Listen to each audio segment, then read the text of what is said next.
printemps quittant la pelouse, Fantasio naturel. Et qui arrose en été, Fantasio évidemment. Et en automne, qui ramasse les feuilles mortes. Hein? Dites-le-moi, facteur. Fantasio? Exactement, facteur. Encore et toujours Fantasio. C'est pas monsieur le comte, ça vient d'une île de l'océan Pacifique. Ah, les îles du Pacifique, joyaux de corail coiffés de verre cocotier. Bon, je vous laisse. Mes amitiés à monsieur le comte. Les flots translucides, les douces vainées. Ah, ah, ah! Je déteste l'hiver, je hais la neige, et par-dessus tout, j'exècre le verglas.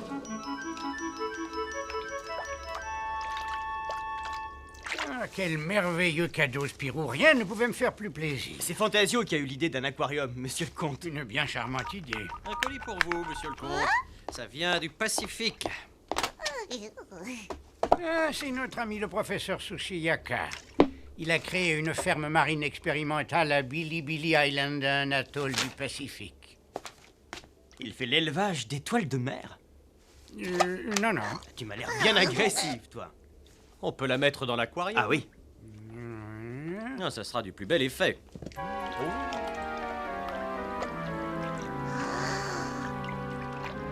Sac à papier, voilà une bien vilaine chose.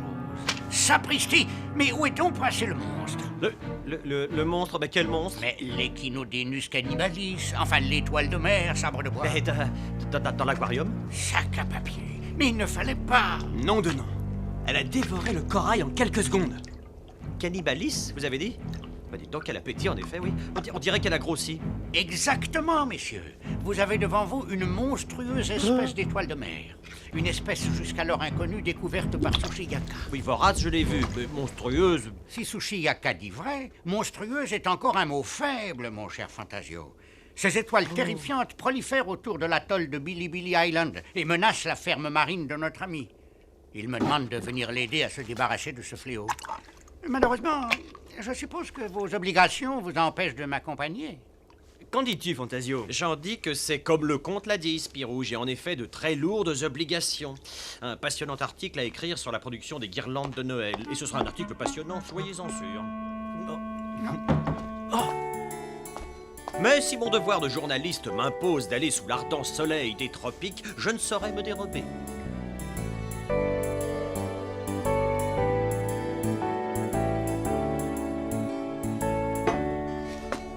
Fantasio, tu pourrais me donner un coup de main?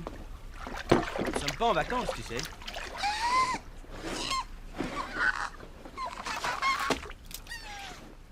Mais c'est quoi, ça? Un bâton anti-requin, honorable Fantasio. La meilleure défense contre un squale trop agressif est de lui donner un petit coup sur la maison. Et c'est efficace? La seule façon de le savoir, c'est de les essayer. Cette plongée est-elle vraiment indispensable? La lutte contre l'Echinodenus cannibalis impose une étude approfondie de nombreux spécimens, mon cher Fantasio. Très ingénieux. Ah, le temps heureux de mon enfance où l'on ramassait les étoiles de mer sur la plage à l'épuisette et non au fond d'un océan infesté de requins. Ce nouveau scaphandre que vous avez inventé est tout simplement remarquable. Bon, m'a flatté, illustre vénérable confrère. Non, vraiment, un scaphandre qui permet de plonger par moins 300 mètres, c'est tout à fait extraordinaire. Et sans palier de décompression pour remonter, là, c'est franchement révolutionnaire. Vos compliments rougissent mes joues comme le soleil couchant rougit l'horizon.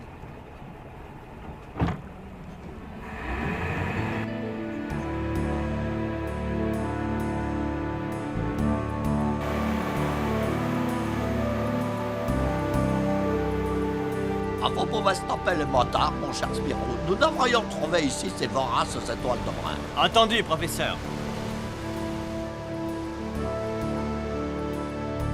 Sapristi, quel est donc cet étrange navire? C'est un navire de pêche industriel. Avec ses filets géants, il ratisse l'océan comme si c'était un garde-manger inépuisable. Ce qui n'est malheureusement pas le cas. C'est pourquoi j'ai décidé de consacrer mes recherches à l'élevage de faune marine comestible. Voilà une noble cause, professeur. Mais en attendant, allons voir ces fameux monstres de plus près. Tu es prêt, Fantasio? Un petit coup sur le museau. Il en a de bonnes, le professeur.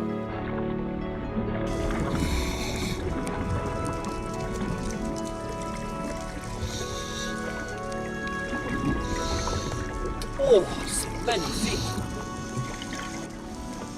Oui, mais je ne vois aucune étoile bleue. Elles se cache sans doute sous les rochers.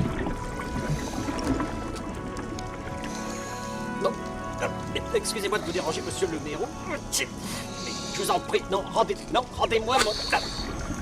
Fantasio! Fantasio, ici! Oui, j'arrive! Fantasio, viens voir! Tonnerre! Sushiaka avait raison. Les étoiles bleues dévorent tout sur leur passage. Ah, c'est le genre Attila, là où passe l'équino au truc cannibaliste, là, tout trépasse. Ces étoiles semblent venir du fond. Oh, Spirou! Il faut remonter vite! Vite! Oh là! Eh bien, c'est le moment de tester l'efficacité des bâtons anti-requins.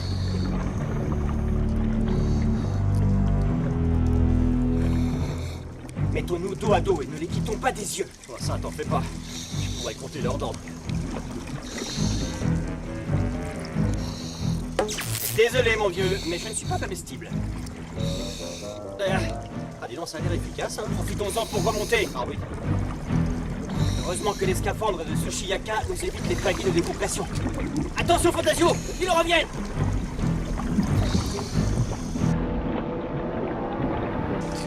Maintenant, qu'est-ce que c'est que ça? Un sous-marin!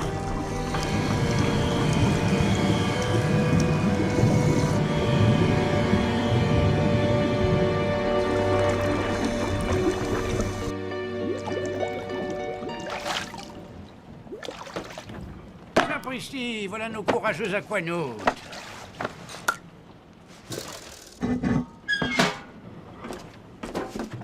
John et Lena!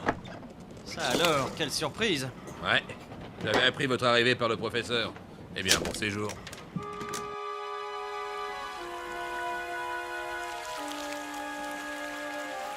Si les étoiles viennent des grands fonds, Fantasio, il faudra descendre beaucoup plus bas.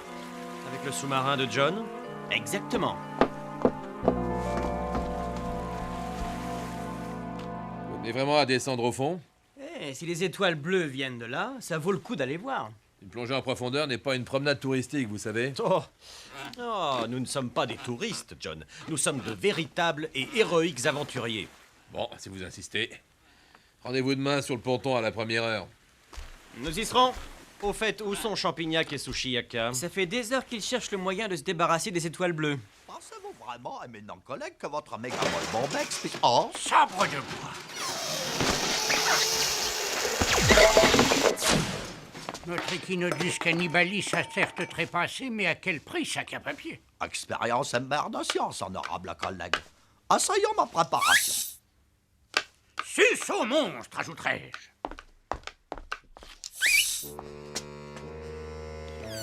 Votre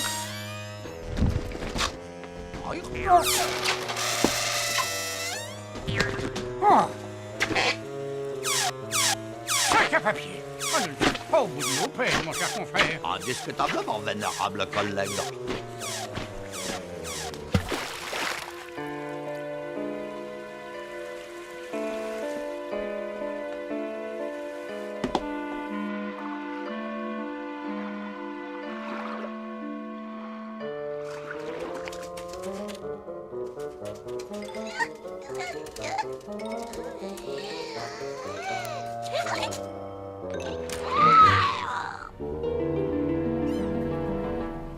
Je comprends pas ce qui se passe, le moteur refuse de partir. Voilà notre expédition qui tombe à l'eau, si j'ose dire. Allons, Spirou. Tout moteur en panne peut être réparé. Surtout si monsieur le comte veut bien me prêter main forte. Oui, naturellement, Fantasio. La mécanique est ma seconde passion après la mycologie. Pas de panique, voici les magiciens de la mécanique.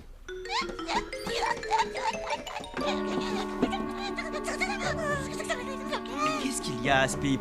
Il semblerait que ce charmant petit rongeur arboricole veuille nous montrer quelque chose. En effet, allons-y.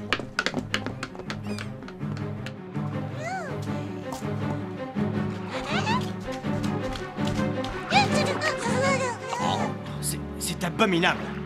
Une véritable catastrophe. L'Echinodus cannibalis était une espèce inconnue jusqu'à ce jour. Elle apparaît ici, près de ma ferme, de mon laboratoire. Mais vous n'y êtes pour rien, professeur. Ah, qui sait si ce sont pas mes expériences qui ont engendré ces monstruosités? Ce serait terrible. Un crime contre la planète et tout ce qui l'habite.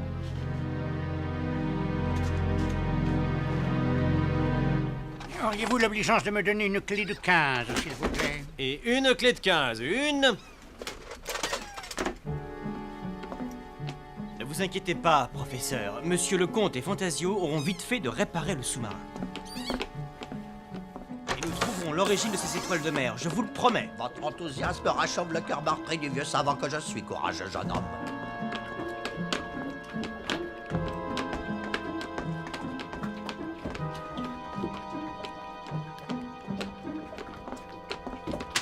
C'est ici que vous avez effectué votre première plongée. Cette falaise descend jusqu'à 250 mètres. 250 mètres, fichtre. Mais ceci, qu'est-ce que c'est? Rien qui nous concerne. L'épave d'un navire de guerre. Ah ben, il me revient en détail. Quand je me suis installé ici, la marine m'a conseillé de ne pas m'approcher de cette épave. Conseiller. Tiens. Et pourquoi? Je l'ignore. Les militaires ont leurs petits secrets, comme vous le savez. Voyez-vous, professeur, moi, les petits secrets m'attirent irrésistiblement.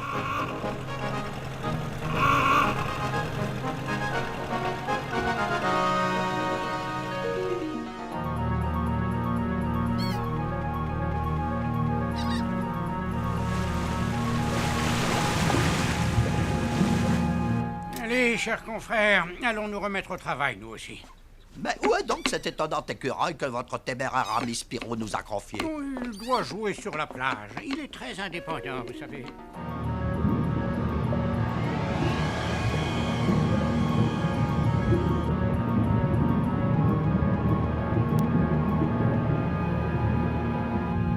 Nous sommes à la verticale de l'épave. J'aime pas ces tas de rouille. Il y a toujours un risque qu'il s'effondre sur votre bobine. Ne vous en faites pas. Fantasio et moi, nous irons l'explorer. Vous n'avez qu'à maintenir votre sous-marin à l'écart. Ouais. Votre enthousiasme fait plaisir à voir, John. J'espère que je n'ai pas oublié mon Canicon XP4, entièrement automatique avec flash incorporé, étanche jusqu'à 500 mètres de fond. Une merveille de technologie. Spip. Je t'avais dit de rester avec monsieur le comte, Spip. Hein? Approchons-nous de la falaise, je vous prie, John. On y va. Tonnerre! Regardez ça!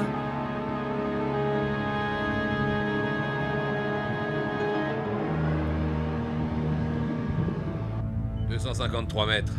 Messieurs, nous sommes presque au fond. Il ne nous reste plus qu'à trouver cette épave.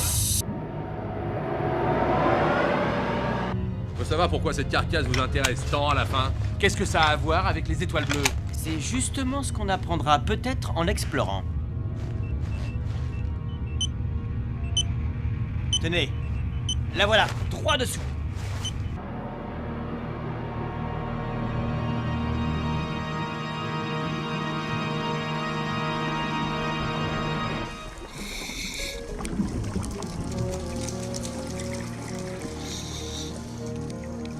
Tu avais raison, Spirou. Les étoiles viennent bien d'ici.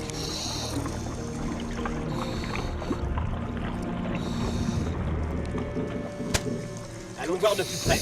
Je crois que nous touchons au but. Bien, vas-y, je t'en prie, après toi. Hein.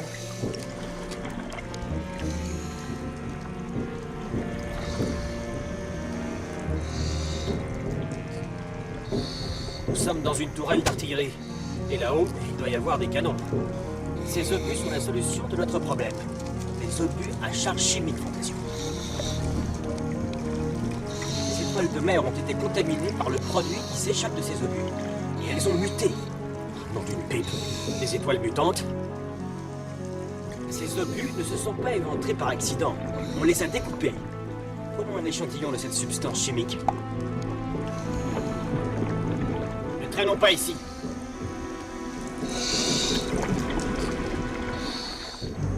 Tonnerre, on est coincé. Et je suppose qu'il est inutile de leur demander poliment de nous laisser passer. Fantasio, par ici. Je suis.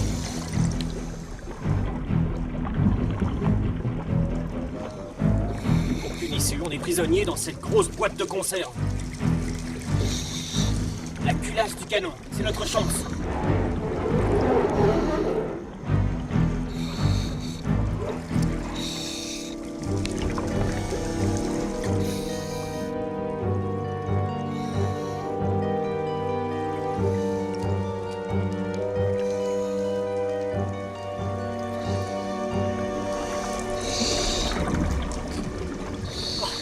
m'empêcher d'être sorti de cette maudite épave. Je me voyais déjà en fantasio mutant. Ah. Je crois que je tiens l'outil qui a éventré les obus. Comment? Non, mais tu veux dire que... John, je crois que vous nous devez quelques explications. Alors, c'est vous qui avez éventré ces engins de mort? Je suis un misérable.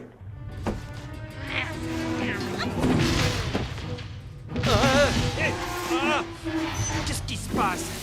Vite! Ne restez pas dans le sas! Inspectez la coque avec la caméra vidéo. Je vais essayer de nous sortir de là. À vos ordres, capitaine.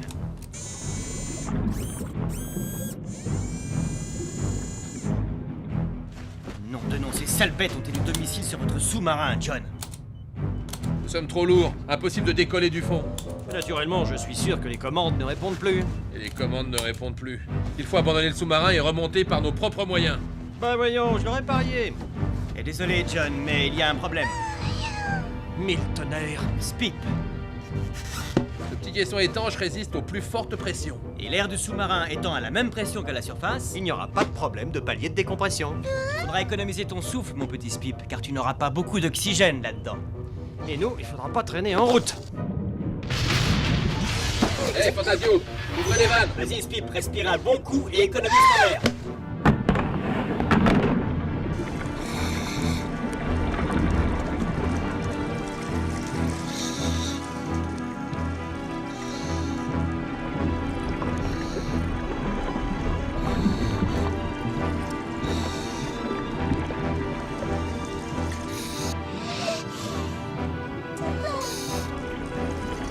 Encore 50 mètres! Tonnerre, qu'est-ce que c'est que ça? Un filet.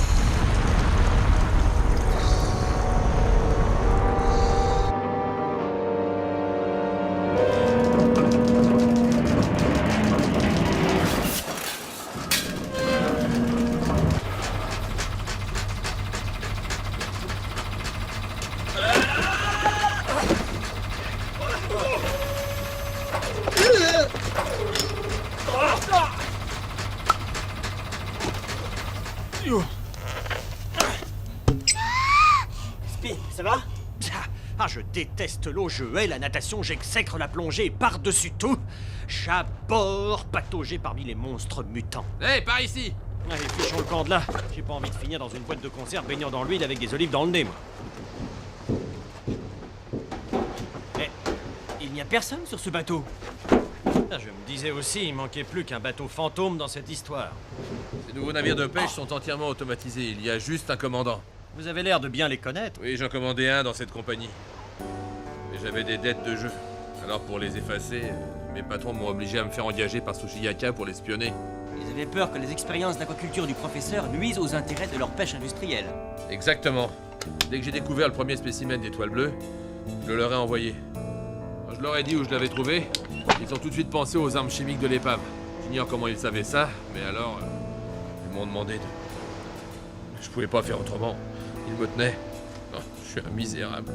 En tout cas, vous venez de nous prouver que vous êtes aussi un chic type très courageux. Hé, par ici, c'est la timonerie. S'il y a quelqu'un de vivant, il doit être ici. Qu'est-ce que c'est que ces craquements? Oh, il se passe quelque chose d'anormal sur ce navire. Commandant Loïc Rouzic, capitaine de ce fleuron de pêche industriel pour vous servir, messieurs. Capitaine, nous souhaiterions passer un appel radio pour... Un appel radio? Mais je viens d'en lancer un à l'instant. Vous savez ce qu'il disait? SOS, graves avaries dans la coque, impossible de sauver le navire. Vous voulez dire que nous coulons? Exactement. Depuis plusieurs jours, je n'attrape que ces maudites étoiles bleues dans mes filets. Et je viens de me rendre compte que ces saletés dégagent un acide qui ronge la coque. Magnifique! On se sauve in extremis d'une épave, on évite de justesse un naufrage en sous-marin pour finir sur un bateau qui coule. Alors ça c'est ta chance! C'est fini, messieurs. Partez avec un canot de sauvetage. Moi, je sombrerai avec mon navire. Allons, allons, pas d'histoire. Vous venez avec nous.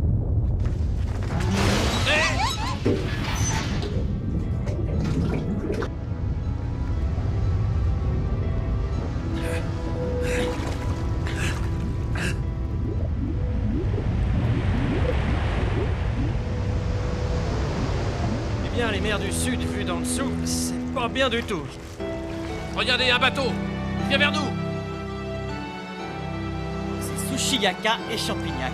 Ils ont entendu votre SOS, capitaine. Youpi, nous sommes sauvés. Wouh. Fantasio, attention! C'est définitif. Les mers du Sud, vues du dessous, c'est vraiment pas pour moi. Et même du dessus.